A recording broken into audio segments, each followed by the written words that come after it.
नमस्कार दोस्तों, राधे राधे। कैसे हैं आप सभी लोग? उम्मीद है कि आप सभी लोग अच्छे होंगे, स्वस्थ होंगे। तो दोस्तों, ये ब्लॉग है कल का, यानी शरद पूर्णिमा का। और कल थी शरद पूर्णिमा तो आज भी है, पर व्रत पूर्णिमा कल ही थी। तो आप लोगों ने किस तरह से शरद पूर्णिमा का उपवास किया, किस तरह से आपके यहाँ शरद पूर्णिमा मनाई जाती है, ज़रूर बताना। और मैंने शरद पूर्णिमा की तैयारी घर पे कुछ भी नहीं की थी, क्योंकि पूजा मेरे यहाँ होती नहीं है। पूजा अक्सर मैं हमेशा अगल बगल ही करने जाती थी, और इस बार तो मैंने पूजा की कोई भी तैयारी नहीं की है, क्योंकि मैं तैयार होकर जा रही हूँ अपने मायके। तो पूरी तैयारी मेरी मम्मी ने कर रखी है। तो बस घर से फटाफट से मैं तैयार हो गई थी, और थोड़ा सा टाइम था तो मैंने सोचा चलो महावर लगा लेते हैं। और मैं बैठ गई थी यहाँ पर महावर लगाने के लिए। और हमारे यहाँ पूरे एमपी में सबसे पहले जब भी शादीशुदा महिलाएं जब महावर लगाती हैं तो वो सबसे पहले हल्दी घोलती हैं, और हल्दी को अपने माथे पे लगाएंगी, उसके बाद पैरों पे लगाएंगी, और फिर लगाती हैं महावर। तो यह कोरा महावर हम लोग नहीं लगाते हैं। जो हमारे यहाँ कन्या होती हैं, जिनकी शादी नहीं होती, वो लोग बिना हल्दी के महावर लगाती हैं। पर शादीशुदा जितनी भी महिला हैं वो हल्दी लगा कर ही महावर लगाती हैं। तो चलिए, मैं भी लगाने लगी थी, और यहाँ पर आ गई थी ममता, तो वो भी महावर लगाने लगी थी। उससे भी मैंने कहा चलो तुम भी लगा लो, तो वो भी लगाने लगी। और महावर वगैरह मैंने लगाया। और उसके बाद ये कुर्सी पर रखे हुए थे कपड़े, इनकी मैंने तह लगा दी थी। और उसके बाद आ गए थे मेरे पापा जी, तो मैं निकल गई थी अपने मायके के लिए। तो आप लोग जैसे हमारे एमपी के सभी लोग जानते ही हैं कि शरद पूर्णिमा के दिन किस तरह से व्रत किया जाता है। और ऐसा नहीं है कि बाकी लोग भी नहीं जानते, बहुत सारे लोग जानते, बस तरीका सबका अलग अलग होता है। तो शरद पूर्णिमा के दिन जो लोग व्रत रहते हैं उनके यहाँ आते हैं पेड़ा, खोबा वाले, खोबा और शक्कर के पेड़े आते हैं। और जो लोग व्रत नहीं रहते वो लोग बनाते हैं रबड़ी या खीर, और उस पर टपकाते हैं जो कहना चाहिए चंद्रमा का, और चंद्रमा के नीचे रख के उसमें से अमृत टपका कर खाते हैं। तो जिनके यहाँ पेड़े बन जाते हैं वो पेड़े बना लेते हैं। पर यशी लगी हुई है कि नहीं मम्मी आज आप मेरे लिए खीर बना दो। तो कल तो मैंने खीर नहीं बनाई थी, आज मैं बना दूंगी खीर। और ये है रास्ते का थोड़ा सा व्यू जो मैंने लिया है। और जब मैं आई थी ना तो मैं थोड़ा सा लेट हो गई थी। यहाँ मेरी भाभीयों ने पूजा शुरू कर दी है, तो भाई तीनों बैठ गई हैं कब्जा करके। अब भाई भाभीयों से थोड़ा बहुत तो डरना पड़ता है, क्योंकि ऑलरेडी मैं लेट थी। तो मैंने कहा चलो कोई बात नहीं, मैं साइड पे बैठ जाती हूँ। और पूजा की सारी तैयारी हो गई थी। और जैसे बताया ही है मैंने कि वीडियो बनाने वाला कोई रहता नहीं है, तो मैंने यहाँ पर ना ट्राईपोड पर मोबाइल लगा दिया था। और ये मेरी भतीजी बैठी हुई थी, तो मैंने इससे कहा चलो तुम बंद कर देना, चालू कर देना। तो ये बंद चालू करती जा रही थी बीच बीच में, क्योंकि इसको भी उतना आइडिया नहीं था ट्राईपोड में मोबाइल लगाने का, उससे बन नहीं रहा था। वैसे एक दो बार बता देती तो बन जाता। तो हम लोग बैठ गए थे यहाँ पर पूजा करने के लिए। और ये जो पूजा होती है तुलसी माता की होती है, तुलसी माता और लक्ष्मी नारायण की पूजा, लक्ष्मी नारायण मतलब विष्णु जी की, सॉरी, तुलसी माता और विष्णु जी की पूजा की जाती है। तो यहाँ पर तुलसी जी का चौरा जो था वो रख लिया है पट्टे पर, और इसके आगे जो है विष्णु भगवान रखे हुए थे, बट वो दिख नहीं रहे हैं क्योंकि वो सामने रखे हुए थे। और अभी ना 2-3 लोग और आने वाले हैं, वो नहीं आ पाए हैं, अभी वो भी आएंगे।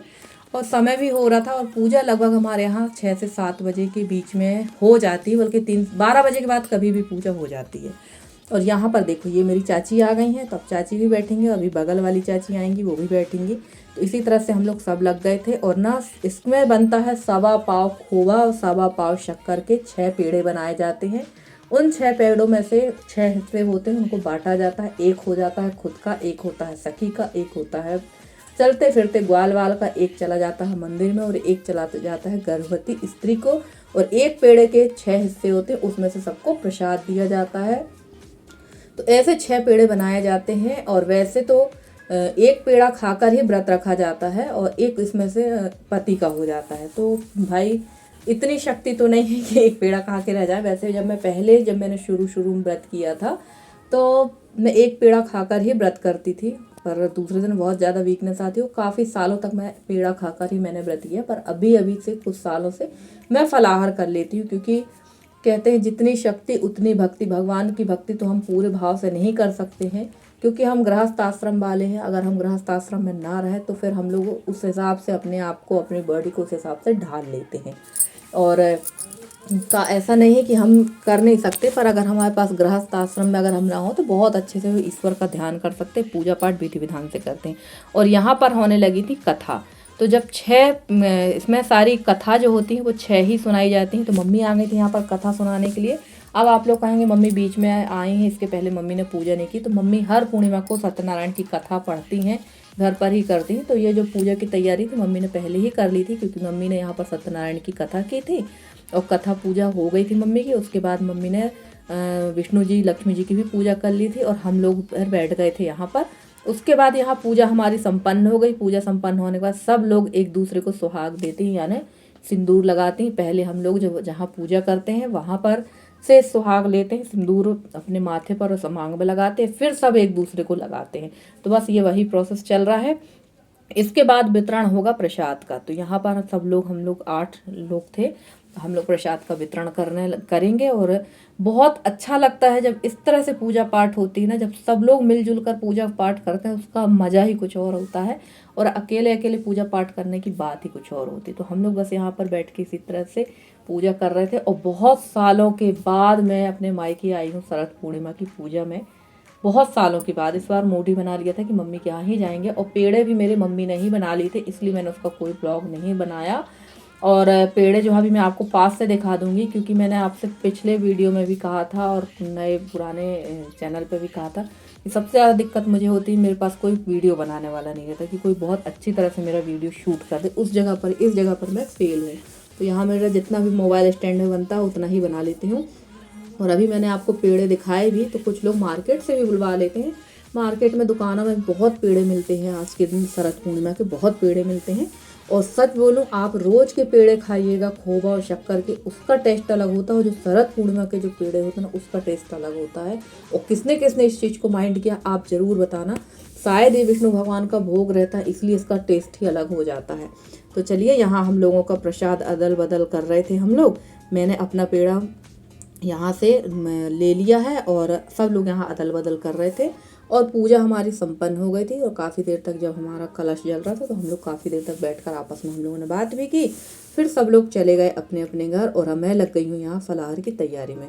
तो यहाँ मम्मी ने आलू छोक दिए थे, क्योंकि बनाएंगे थोड़ी सी साबूदाना की खिचड़ी।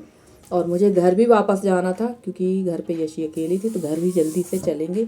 और आजकल तो अंधेरा बहुत जल्दी हो ही जाता है, आप लोग को तो पता ही है। तो अंधेरा बहुत जल्दी होता है, क्योंकि दिन काफ़ी छोटे होने लगे हैं। अब तो खाना बनाते ही सुबह के 10 कैसे बजते हैं पता नहीं चल रहा। तो चलिए, यहाँ साबूदाना की खिचड़ी बना लेंगे। और यहाँ खड़ा हुआ था मेरा भाई और मम्मी, तो हम लोग आपस में बात भी कर रहे थे और पापा भी थे। तो हम लोग बात भी करते जा रहे थे और अपना काम भी करते जा रहे थे। तो फ्रेंड्स, आज का वीडियो आप लोग को कैसा लगा ज़रूर बताइएगा कमेंट करके। अगर आज का वीडियो अच्छा लगा तो प्लीज़ वीडियो को लाइक कर दीजिए। चैनल पे नए हो तो चैनल को सब्सक्राइब कर दीजिए। और बताइएगा कि आप लोगों ने शरद पूर्णिमा का त्यौहार कैसे मनाया। तो हमारे यहाँ तो इसी तरह से मनाते हैं, और भी बहुत अच्छे से मैं आप लोग के साथ शेयर करती, पर थोड़ी सी मेरी मजबूरी भी हो जाती है। तो चलिए, इसके बाद मैं यहाँ साबूदाना बनने में थोड़ा सा टाइम था, लगभग 15 से 20 मिनट। और साबूदाना तो वैसे भी अच्छा लगता है खाने में। मम्मी ने पूछा था कि क्या खाओगी, पर मैंने बताया नहीं, क्योंकि भाई मम्मी अकेली रहती हैं, परेशान हो जाती हैं। इसलिए मैंने कहा कि चलो साबूदाना ही सरल पड़ेगा, यही बना देंगे। और भाई जो है पीछे पीछे कुछ बात कर रहा था मेरे से। अगर आओ तो इसका एक न एक काम लगा ही रहता है। और सबसे पहले देखिए, यहाँ मैंने खाया है अपना पेड़ा, उसके बाद खाऊंगी साबूदाना की खिचड़ी। और खिचड़ी आपको थोड़ी सी काली काली सी दिख रही होगी, तो क्या है ना, ये जो कढ़ाई है मम्मी की, लोहे वाली कढ़ाई, पता नहीं इसमें कोई भी चीज़ बनाओ तो एकदम काली सी हो जाती है। तो आप माइंड मत करिएगा, कहेंगे कि कैसी खिचड़ी बनी है।